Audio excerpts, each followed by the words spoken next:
नमस्कार.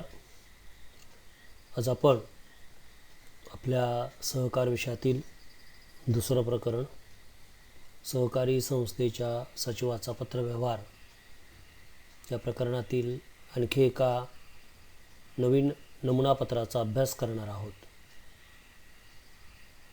आजच्या नमुनापत्राचा विषय आहे व्यवस्थापन समितीच्या सभेस गैरहजर असणाऱ्या संचालकास पत्र.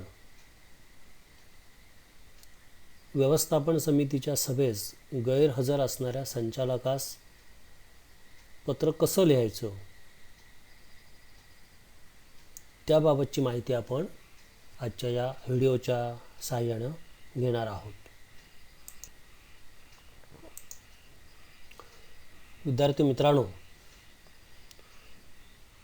व्यवस्थापन समितीच्या सभेस गैरहजर असणाऱ्या संचालकास पत्र कसं लिहायचं याचा आपण अभ्यास आता करणारच आहोत. पण त्यापूर्वी आपण या पत्राच्या मागील जी पार्श्वभूमी आहे ती पार्श्वभूमी प्रथम आपण समजावून घेऊ. पार्श्वभूमी आपण समजावून घेतली म्हणजे आपल्याला हे पत्र कसं लिहायचं हे व्यवस्थित समजून येईल किंवा पत्र लिहित असताना ते तुम्हाला सोपं जाईल. तुम्हाला माहीत आहे, सहकारी संस्थेचं दैनंदिन कामकाज करण्यासाठी सभासदांनी जो प्रतिनिधी समूह निवडलेला असतो त्याला आपण व्यवस्थापन समिती असं म्हणतो. वेगवेगळी नावं आहेत. कार्यकारी समिती आहे, संचालक मंडळ आहे, इंग्रजीमध्ये बोर्ड ऑफ डायरेक्टर्स असंही म्हणतात. या ठिकाणी आपण व्यवस्थापन समिती असं म्हणू. तरी व्यवस्थापन समिती संस्थेच्या कामकाजाच्या बाबतीत निर्णय घेत असते आणि निर्णय घेण्यासाठी या व्यवस्थापन समितीची सभा ही बोलवली जाते. वेळोवेळी सभा बोलवल्या जातात, वारंवार सभा होतात. किमान महिन्यातून एक सभा व्यवस्थापन समितीची व्हायला हवी अशी सहकारी कायद्यामध्ये तरतूद आहे. जनता अर्बन सहकारी बँक लिमिटेड देवगड ही जी आमची काल्पनिक संस्था आहे, या संस्थेच्या व्यवस्थापन समितीच्या सभा अशा या होत असतात.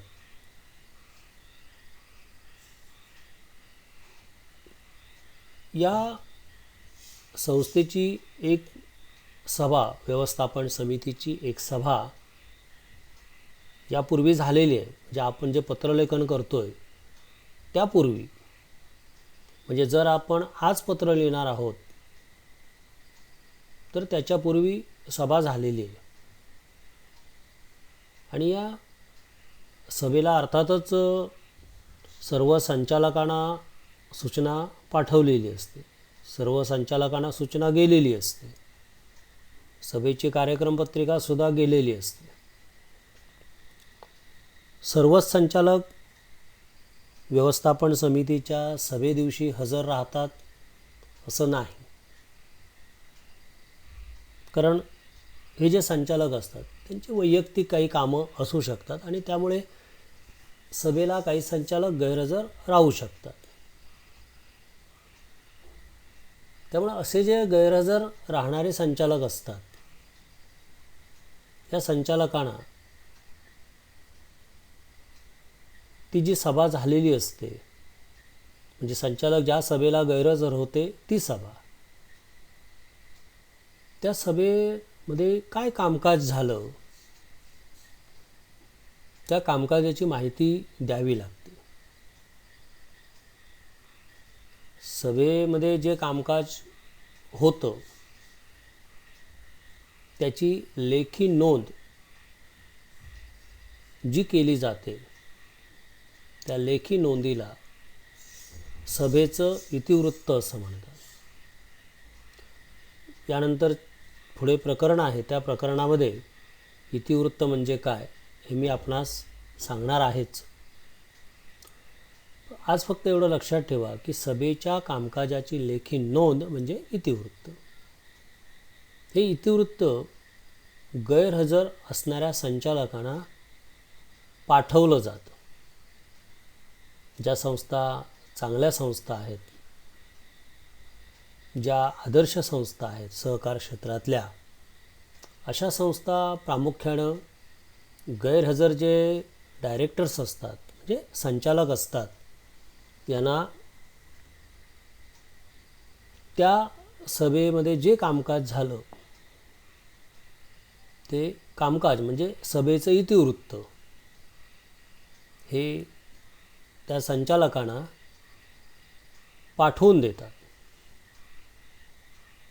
पत्रासोबत पाठवून देतात किंवा इतिवृत्त पाठवतात, त्यासोबत पत्र पाठवतात. मग तेच पत्र आज आपण या ठिकाणी लिहिणार आहोत. आपल्या या नमुनापत्रामध्ये आपण एक संचालक जनता अर्बन सहकारी बँक लिमिटेडचे व्यवस्थापन समितीच्या सभेला गैरहजर होते. जनता अर्बन सहकारी बँक लिमिटेड देवगड या संस्थेची व्यवस्थापन समिती जी आहे तिची सभा झाली. या सभेला श्रीयुत गोरा काळे नावाचे जे संचालक आहेत ते ॲबसेंट होते. ते त्या दिवशी सभेला उपस्थित राहू शकले नाही, सभा त्याने अटेंड केली नाही. त्यामुळे जनता अर्बन सहकारी बँक लिमिटेड देवगडच्या वतीने संस्थेचे सचिव श्रीयुत गोरा काळे यांना त्या सभेच्या इतिवृत्ताची माहिती या पत्राद्वारे देत आहेत. असं हे पत्र आपल्याला या पार्श्वभूमीवर आधारलेलं हे पत्र जे आहे हे पत्र आता आपल्याला लिहायचं आहे. ते कसं लिहायचं हे आता तुमच्या स्क्रीनवर तुम्हाला पाहता येईल. हे बघा, श्रीयुत गोरा काळे हे गैरहजर होते आणि त्यांना संस्थेच्या वतीने संस्थेचे सचिव पत्र लिहून कळवत आहेत. सभेमध्ये जे कामकाज झालं त्या कामकाजाची माहिती या पत्राद्वारे देत आहेत.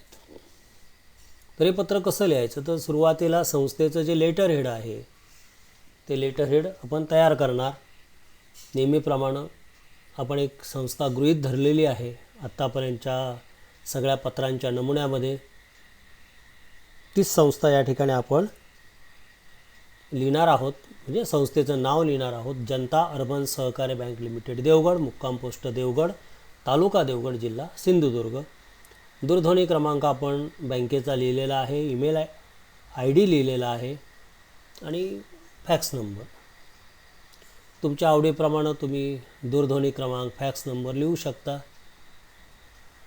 त्यानंतर महत्त्वाचा भाग जो आहे पुढचा तो म्हणजे जावक क्रमांक, तो या ठिकाणी तुम्ही लिहा. पत्राची तारीख कोणतीही लिहा. मी या ठिकाणी 12 जून 2021 ही तारीख लिहिली. याच्यापूर्वीच्या पत्रांनासुद्धा मी तीच तारीख लिहिली. तुम्ही ज्या दिवशी पत्र लिहाल, ज्या दिवशी तुमचा पेपर असेल त्या दिवशीची तारीख लिहा, पण तारीख ही पत्राला असली पाहिजे. त्यानंतर प्रति म्हणजे ज्यांना पत्र पाठवणार आहोत, जे संचालक सभेला अनुपस्थित होते, ॲबसेंट होते, आपल्या उदाहरणानुसार माननीय श्री गोरा काळे, श्रीयुत गोरा काळे हे जे संचालक आहेत ते ॲबसेंट होते ना, मग त्यांचं नाव या ठिकाणी आपण लिहिलेलं आहे ते लिहा. इथं लिहायचं आपण माननीय श्री गोरा काळे, मुक्काम पोस्ट देवगड, तालुका देवगड, जिल्हा सिंधुदुर्ग. त्यानंतर येणार पत्राचा विषय, साधा सोपा विषय, सभेच्या इतिवृत्ताची माहिती देण्याबाबत. गोरा काळे यांना काय कळवायचं आहे, सभेचं इतिवृत्तच कळवायचं आहे ना, सभेमध्ये काय कामकाज झालं त्याची माहिती द्यायची आहे. त्यामुळे या ठिकाणी आपण सभेच्या इतिवृत्ताची माहिती देण्याबाबत असा विषय या ठिकाणी लिहायचा. त्यानंतर महोदय, अतिशय कमी शब्दामध्ये आपण मजकूर लिहिणार आहोत. आपण दिनांक 10 जून 2021 रोजी झालेल्या व्यवस्थापन समितीच्या सभेस उपस्थित राहू शकला नव्हता. पत्र किती तारीखला लिहितो आपण? 12 तारीखला. 12 जून 2021ला सचिव पत्र लिहित आहेत ते 12 जून 2021 रोजी लिहित आहेत. याचाच अर्थ सभा 12 जून 2021च्या पूर्वी झालेली असली पाहिजे. 1 दिवस आधी, 2 दिवस आधी, 3 दिवस, 4 दिवस, ती तुम्ही तारीख तुम्हाला योग्य कशी वाटेल त्याप्रमाणे लिहा. मी इथं 10 जून 2021 असं लिहिलं आहे, तुम्ही 8 जून लिहा, हवं तर 5 जून लिहा. खूप मागची तारीख लिहू नका. पत्राची तारीख 12 जून आणि तुमची असेल 12 मे, खूप मोठं अंतर ठेवू नका. सभेची तारीख आणि पत्राची तारीख हे सगळं पटापट केलं जातं काम. म्हणजे काही संस्था करतात आणि केलं पाहिजे तसं. आपली संस्था जर चांगली संस्था व्हावी, संस्थेचा नावलौकिक वाढावा, तर ह्या गोष्टी महत्त्वाच्या असतात. तर 10 जून 2021 रोजी जी सभा झाली व्यवस्थापन समितीची, त्या सभेस आपण उपस्थित राहू शकला नव्हता. या सभेत बँकेचा शाखा विस्तार व ठेवी वाढवणे या विषयावर चर्चा करण्यात आली. सभेमध्ये नेमकं काय कामकाज चाललं ते, म्हणजे इतरही कामं, पण महत्त्वाची जी कामं आहेत ती या ठिकाणी त्याचा उल्लेख आपण करायचा. सगळ्याच कामांचा उल्लेख पत्रामध्ये करण्याची गरज नाही. या सभेत बँकेचा शाखा विस्तार व ठेवी वाढवणे यासारख्या विषयांवर चर्चा करण्यात आली. यासारख्या विषयांवर म्हटलात की मग इतर जे काही विषय असतात महत्त्वाचे, कमी महत्त्वाचे, ते त्याच्यामध्ये येतात. सभेतील कामकाजाबाबत आपणास कल्पना यावी यासाठी सदर सभेच्या इतिवृत्ताची प्रत पत्रासोबत पाठवित आहोत. म्हणजे हे पत्र जे आहे त्या पत्रासोबत तुम्हाला सभेच्या कामकाजाची जी प्रत आहे, इतिवृत्ताची जी प्रत आहे, ती आम्ही तुम्हाला पाठवतोय. बस मजकूर हा एवढाच लिहायचा आपण. पुरेसा आहे तो मजकूर, पूर्ण मजकूर आहे तो. त्यानंतर पत्राचा शेवट करा. कळावे. इकडे या बाजूला आपला विश्वासू सही सचिव, जनता अर्बन सहकारी बँक लिमिटेड देवगड, हा सचिव, आणि जनता अर्बन सहकारी बँक लिमिटेड देवगड हा स्टॅम्प असतो संस्थेचा, शिक्का असतो तो. तो या ठिकाणी सचिव सही करतात आणि तो शिक्का त्या कागदावरती, त्या पत्रावरती उमटवतात. आता या पत्रासोबत आपण काय पाठवतो? इतिवृत्ताची प्रत. त्यामुळे या ठिकाणी त्याचा उल्लेख करावा लागतो. सोबत व्यवस्थापन समितीच्या इतिवृत्ताची प्रत असा उल्लेख केला पाहिजे, कारण पत्रासोबत ही गोष्ट आपण पाठवणार आहोत.